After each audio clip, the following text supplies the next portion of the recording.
Notre deuxième intervenante et femme experte, c'est Véronique Vesbla. Véronique, tu es médecin, anesthésiste réanimateur au groupe hospitalier Le Raincy-Montfermeil et tu pratiques l'hypnose en salle de naissance. Donc aujourd'hui, tu vas nous parler d'hypnose et de cet état hypnotique qu'on dit ou qu'on définit comme un état modifié de la conscience. Tu vas nous expliquer ce que c'est. Voilà. Bonjour à tous. Je vais prendre la commande des slides. Voilà. Qui marche, hein, j'espère, hein, parce qu'on a tout testé avant, comme le film. C'est OK ? Alors moi, je me pose dans la recherche de la puissance de la relation humaine.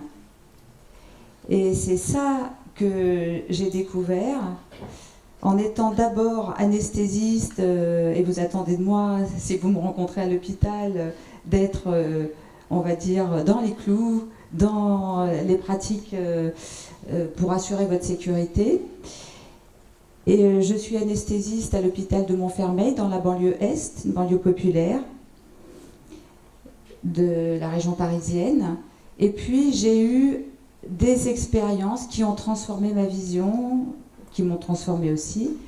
Et je vais vous faire découvrir l'hypnose à partir de 3 histoires fondamentales qui me sont survenues avec des patients. Et je vous proposerai un exercice.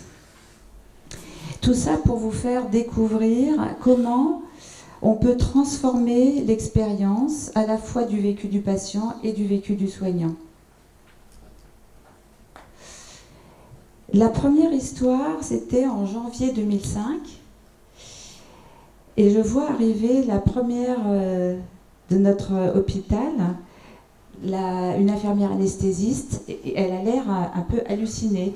Elle a des yeux qui brillent, elle est vraiment différente de d'habitude. Et elle vient me voir, moi qui suis de garde à la maternité. Et elle me dit, il faut absolument que je te raconte ce qui m'est arrivé ce week-end. C'était mon premier week-end de formation à l'hypnose.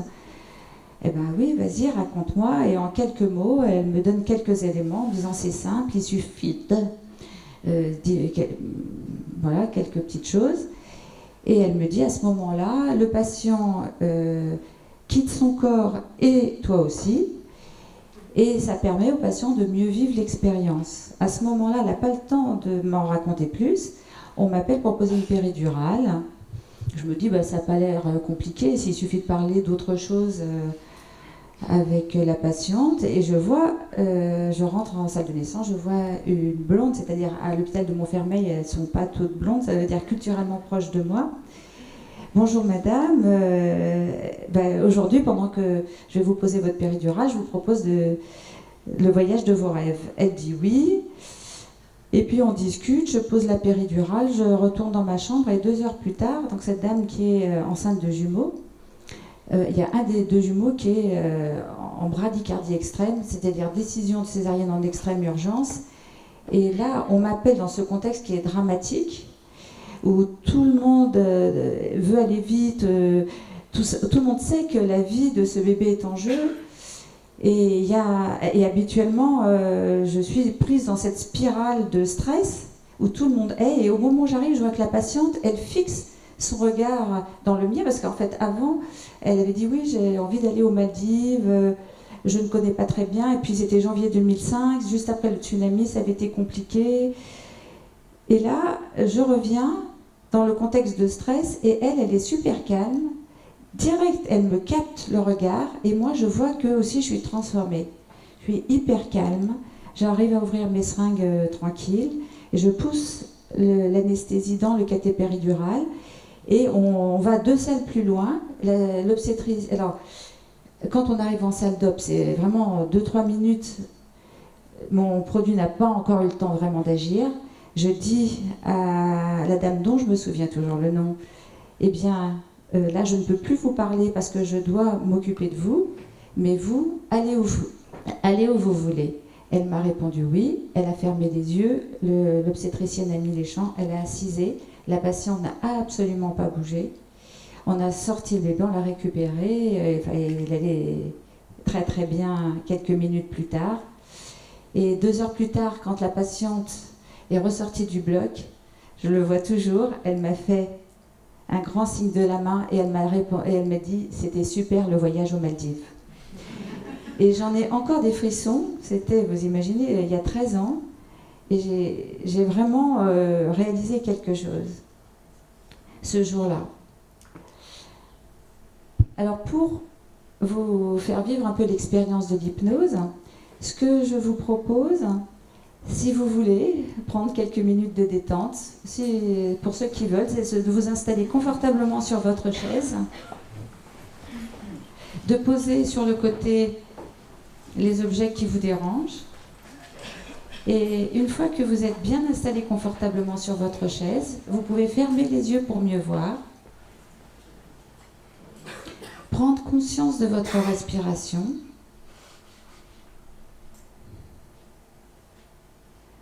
de l'air qui entre et sort à votre rythme.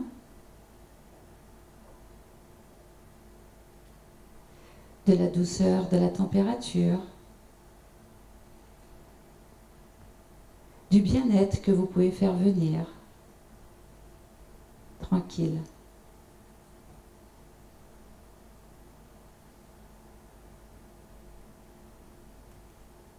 Du calme, bien installé sur la chaise. Si vous avez besoin de repositionner une partie de votre corps, vous le faites en prenant bien conscience des appuis, de la stabilité. Vous pouvez être ici ou ailleurs, dans un endroit où vous êtes en sécurité. Et quand vous êtes bien installé dans cet endroit, vous pouvez voir, par exemple, un citron. Un citron que vous pouvez toucher, prendre conscience du contact, de sa texture, de l'odeur. Vous le coupez et vous en pressez une goutte dans un verre d'eau, juste à la bonne température. Et vous pouvez goûter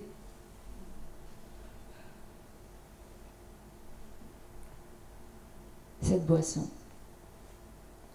Plus tard, si vous en avez besoin, vous pourrez retrouver cette expérience à tout moment.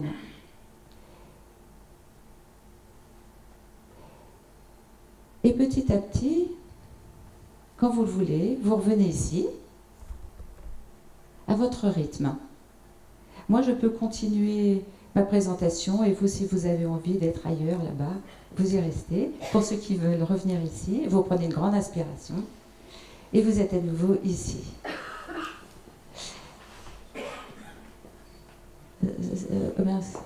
Bon, je ne peux pas revenir en arrière. Voilà, exercice ensuite. Ma deuxième expérience fondamentale, c'est celle de ce petit garçon quelques mois plus tard, parce que j'ai essayé, c'était pas évident. Et puis ce petit garçon avait une grosse intervention. Il avait 3 ans et demi quand je l'ai vu. Il devait avoir un examen des cordes vocales sous anesthésie locale. Il avait 3 ans et demi, un gros accident 1 an avant, hospitalisé depuis 1 an, ses parents dans les Caraïbes, et lui complètement en boule, fermé. On le pose sur la table d'op pour un examen sous anesthésie locale, et quand on sort les différents instruments pour aller examiner, introduire le fibroscope dans son nez, eh bien il se met à hurler. On a pu quand même faire une anesthésie locale du nez, mais il se met à hurler. Il a 3 ans et demi, un petit pouls comme ça, et je m'approche de lui et je me rappelle ce que l'infirmière anesthésiste m'avait dit, et je lui dis « Tu veux guérir ?» « Oui, je veux le masque », il demande. On lui passe le masque avec du protoxyde d'azote. Et puis, je commence à parler. « Est-ce que tu habites à la mer, à la montagne ?» Il me fait signe que, voilà. « Est-ce que tu entends les grenouilles le soir en Guadeloupe ?» Il me fait signe de oui. Je parle des grenouilles. Le chirurgien commence à s'impatienter un peu. Je baisse le masque. Le chirurgien et l'enfant, à ce moment-là, est super calme, il accepte le fibroscope, l'examen commence et l'enfant est dans ses grenouilles, la Guadeloupe. Et puis, il a dû prendre un chocolat le matin, il vomit, il s'étouffe. Alors je lui dis, est-ce que tu veux aller à la plage? Il me fait signe de la tête.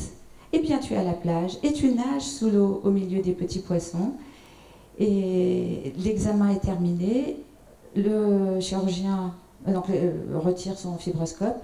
Ça s'est très très bien passé. Et je dis à l'enfant, eh bien maintenant tu es revenu à cet hôpital parisien où tu es. Et là c'est le drame. Il pleure, il hurle, c'est le désespoir. Et je me dis, eh bien l'hypnose, ça s'apprend. Faire voyager quelqu'un, il y a un savoir-faire, il faut se former.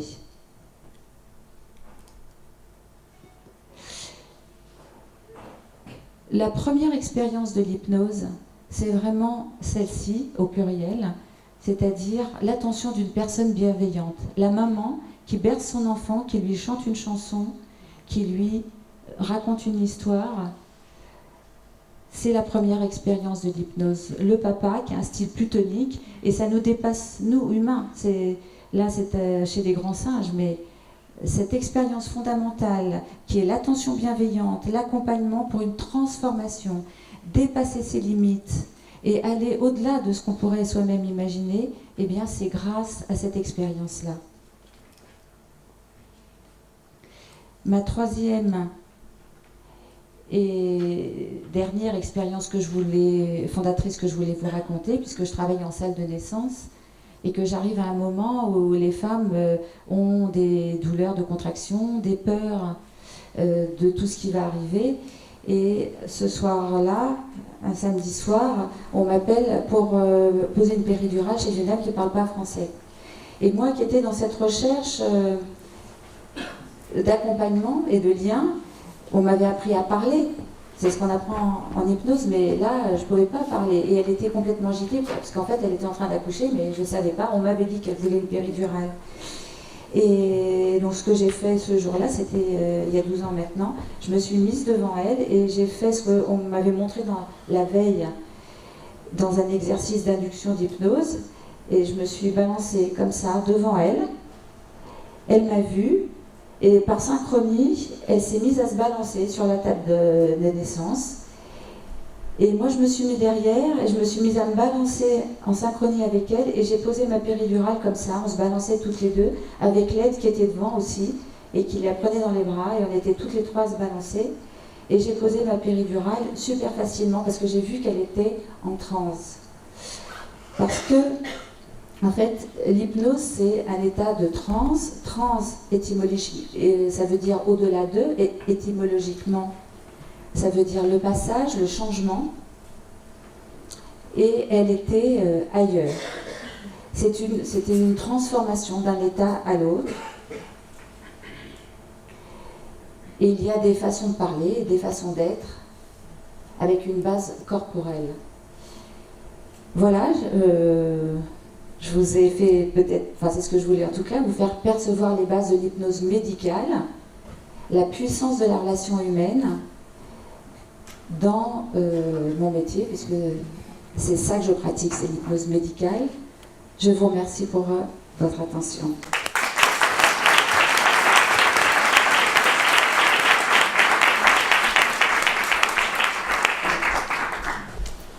Merci Véronique, merci beaucoup. Alors, tu nous as parlé de l'hypnose, et moi j'ai envie quand même de te demander, en fait, comment ça marche. Voilà. Parce qu'on entend dire dissociation corps-esprit, mais ça fait peur, ça. Donc, comment ça marche, en fait? C'est quoi la technique? Alors, il y a la façon de faire, la technique, qui est différente de comment ça marche. Alors, le comment ça marche, ça, eh bien, c'est la bouteille à l'encre. Et à chaque congrès, tout le monde réfléchit, il y a des tas de théories différentes, mais enfin, ce que je peux vous dire, c'est que c'est puisqu'on parle de conscience, c'est une activation de la conscience. Le cerveau, il fonctionne à fond, c'est-à-dire, si je fais référence à l'exercice que je vous ai proposé, vous n'étiez pas endormi comme ça sous influence, vous étiez actif. Ceux qui ont voulu aller à la rencontre de cet état y ont été, c'est-à-dire conscience de l'intériorité, alors qu'habituellement on ne prend pas le temps de prendre conscience de notre intériorité. Donc c'est une conscience activée soit de l'intériorité, soit au contraire de départ dans l'imagination, avec des potentialités énormes. Là j'ai juste abordé les bases, mais c'est donc une hyperactivation qui démarre par la synchronisation entre deux personnes. D'accord. Et c'est un switch de l'attention entre l'attention au monde extérieur qui est nécessaire à la survie, et c'est là-dedans, dans cette attention au monde extérieur qu'on est tous les jours, et dans ces moments d'hypnose ou autre, eh bien il y a un switch, l'attention tourne vers notre monde intérieur. D'accord.